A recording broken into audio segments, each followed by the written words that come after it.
everyone, this is Dawn. Welcome to my YouTube channel. Today I'm going to show you how I created and assembled my all-around creativity wreath. This is the January special from Close to My Heart. It's available all month, and there are 4 different wreaths that are available to purchase, and the one that I did is the Create wreath. So each kit comes with the same components, but the wood wreath each one has a different saying, so you choose which saying you want. The wreath itself, it's 16 inches. It's huge, and it's made of wood. It's a thin, lightweight wood.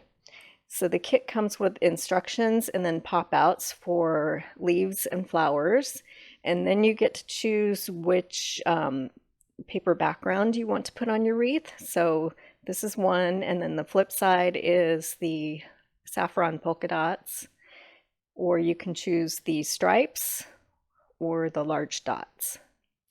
So I'm going to make mine with the pink floral background, the pale pink floral background. So this is the wreath, and we'll get that slided out, and then I'm going to prep it. So I decided to use gesso because I'm going to use acrylic paint mixed with some Lawn Fawn, what is this called? Stardust, liquid stardust, to give it some shimmer. So right now I am prepping the gesso, and I'm just going to cover the whole wreath with this. Seems like a very porous wood. It's very lightweight.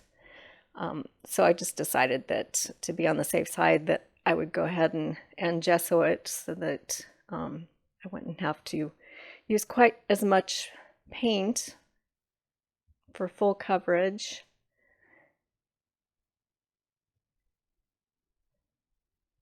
And I just wanted it to have a smooth coverage. So I'm going for a black wreath with sparkles in it.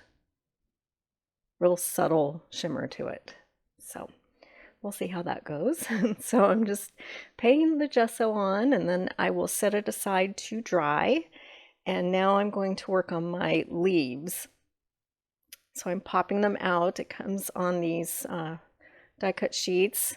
They are printed on both sides, and the leaves are scored down the middle so that you can shape them.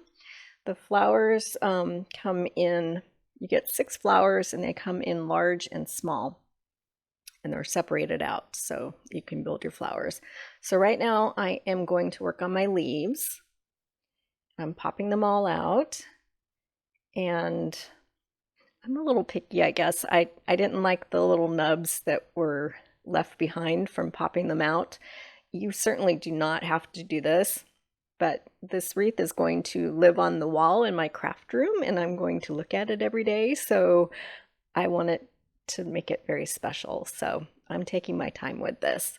So I'm popping out all of the leaves, and then I'm going to file them down to get rid of the little nubs from popping them out. They're not huge, and it didn't take that long to do it. So pretty soon I will fast forward to having these all popped out, and we'll skip ahead. There are a lot of different mediums that you can use to color your wreath with. You don't have to color it at all. You can leave it the way you want. You can leave it plain. You can color it with alcohol markers, you can color it with re-inker, or just use your stamp pad and rub it right directly onto the wreath. There's several different mediums that are available to color your wreaths. And the greenery, what I'm going to do after I'm finished filing everything down and prepping them, I am going to ink the edges They don't really have a white core, but I just wanted to give them a little more color around the edges and detail. So I'm filing them down right now. Okay, now I'm getting ready to ink the edges of the wreaths, and I'm using sponge daubers. I'm just separating them out by color so I know what color to ink them. So the one on the left is closest to fern, I thought, and then the one on the right is closest to New England ivy. And then I dug out an old retired olive stamp pad, and then sage is the lightest one. So that's what it looks like after I ink the edges. It's very subtle, but I like the result, so it's worth taking a little extra time, I thought. So I've laid out all my colors, and I'm going to skip ahead. I've inked them all, and now I'm getting ready to shape them. And another step that I decided to take, which you certainly don't have to take, I decided to cover all of my greenery with liquid glass to give them a little, I painted it on really thin, so they weren't completely shiny, but they kind of looked like magnolia leaves do. They have that little shine. I just liked the look and the effect after painting the first one with the liquid glass, so I just went for it and I painted all of them. So you'll see the end result. And you certainly don't have to take this extra step. You can put your wreath together without the liquid glass and it will look beautiful. But I decided to take that step. So now I am going to paint my wreath. The gesso has dried, and I have a couple of shimmer brushes out as well. And so I'm just mixing my acrylic paint with the liquid Stardust, and we'll just see what happens. I'll get that all mixed together, and then I'll paint it on.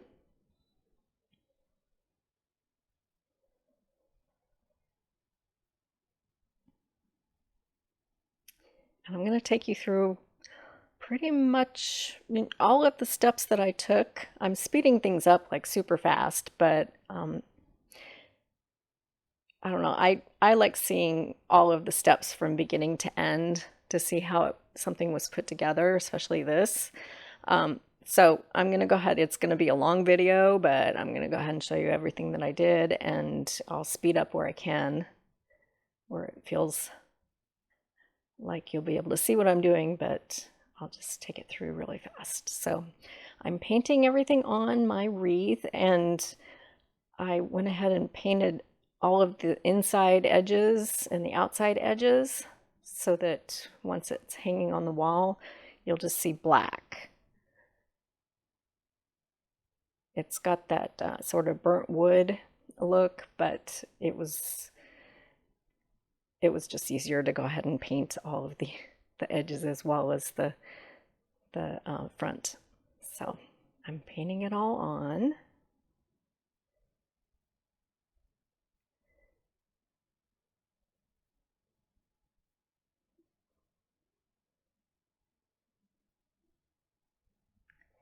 So there are a lot of different things that you can do with this wreath, and there are ideas.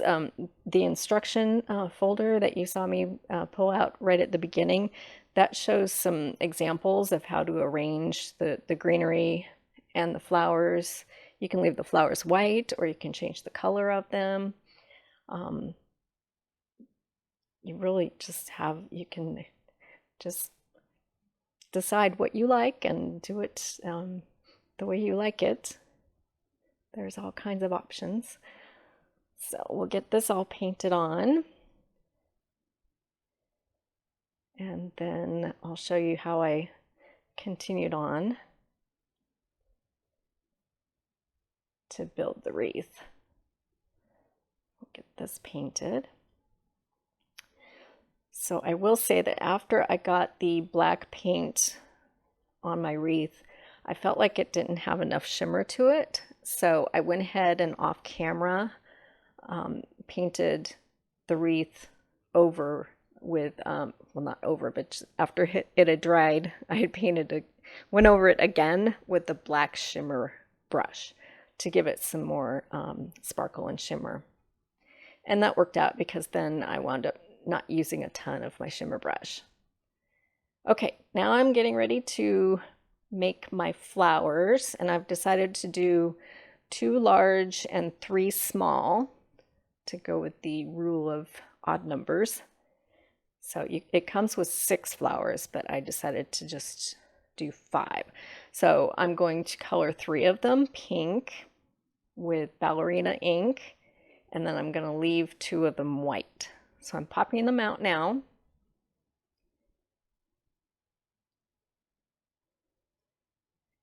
And I decided to go ahead and file off all those little nubs from popping them out of the die cut. They're not huge and it didn't take a lot of time, and I don't know how noticeable it would be if I had left them on, but I just decided to do it. So I'm using my life-changing blending brush and my waffle flower mat.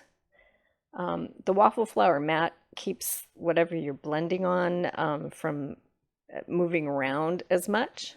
So it was easier to not have to tape it down or chase it around. So I'm just blending really light ballerina ink on each flower.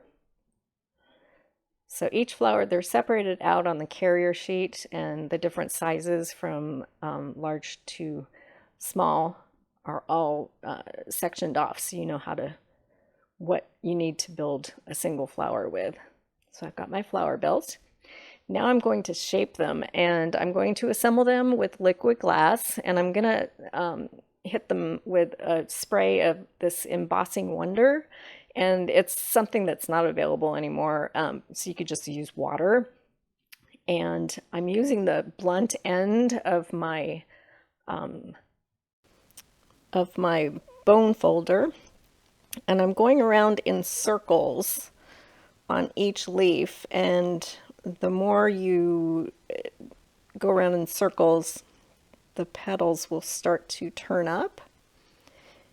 And you'll see it happen with some of the smaller ones. And then on the very end, I'm just kind of shaping them.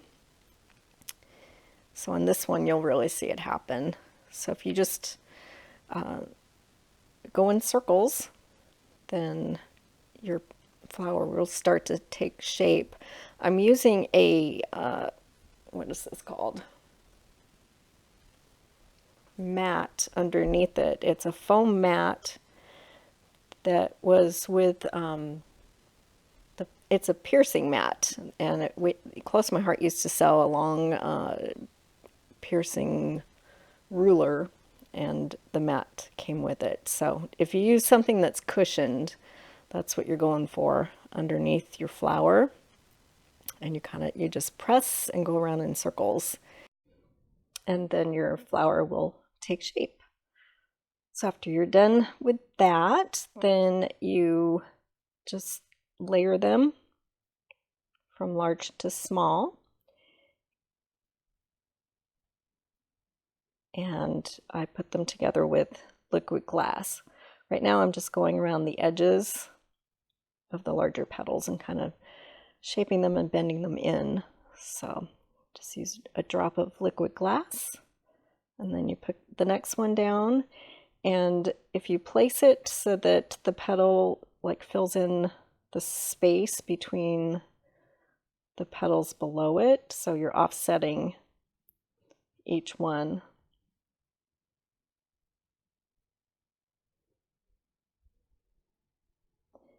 And there will be a space in the center.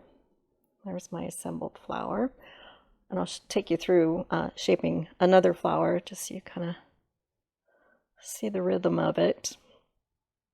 I spritz them with water so that they'll start taking shape, and then once they dry, they'll hold that shape. a little bit better. So you just kind of chase your flower around until it takes that shape. And I'm using a chopstick and kind of rolling the ends, the tips of the petals in with it. And so now I'm going to chase it around again and let it take shape and kind of cup. There are a lot of different options with these flowers. If you wanted to leave the bottom petals curved outward, and then you just want to curve the smaller petals inward, you can do that. I knew that I'm planning on putting some jewels on the inside, so I wanted my flowers to all kind of cup inward and give them a lot of dimension. It's kind of fun to see how they take shape when you press them with the bone folder like that.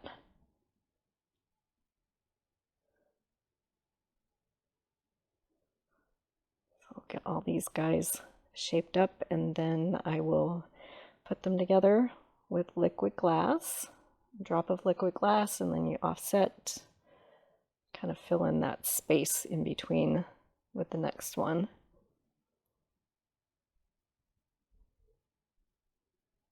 And I used my chopstick to kind of press everything down so that they would take hold with the liquid glass.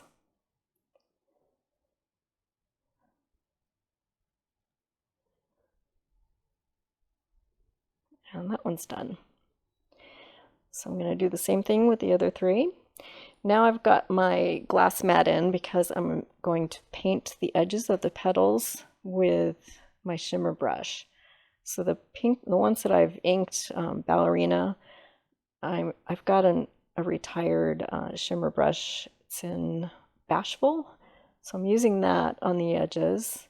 And then with the white flowers, I use the clear shimmer brush just on the edges. It kind of gave them a cool effect.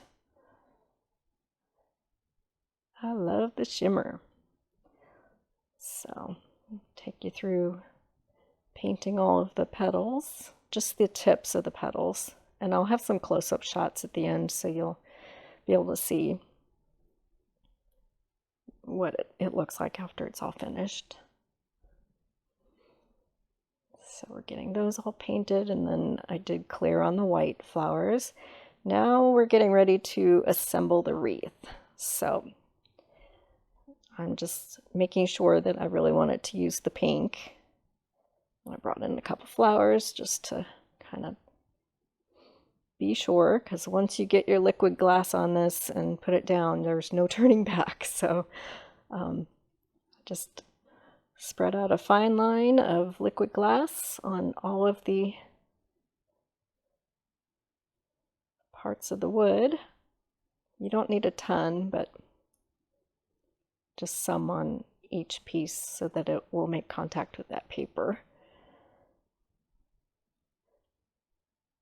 And then I just put my paper down and flipped it over and placed it down.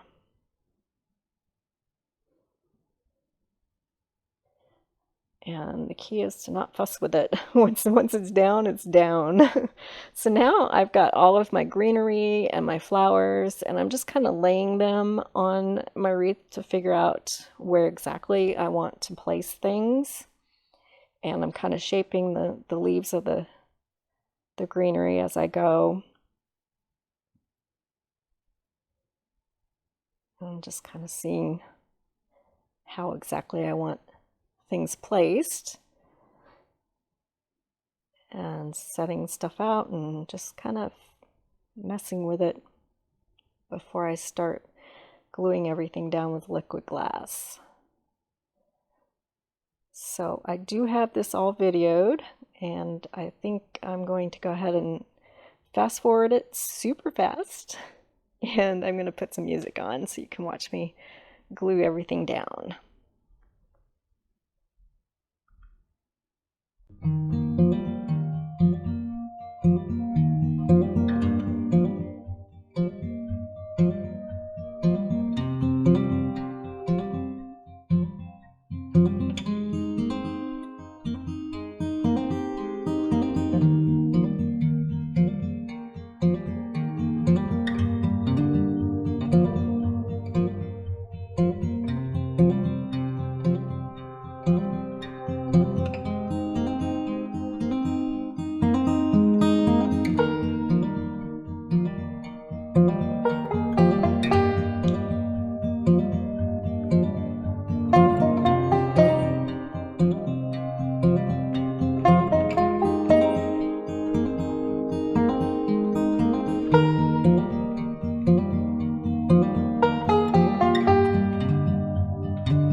Okay, so I'm about finished. I'm getting there. Just tucking in the last few bits of greenery around the flowers. And then I will put some jewels on the inside of my flowers.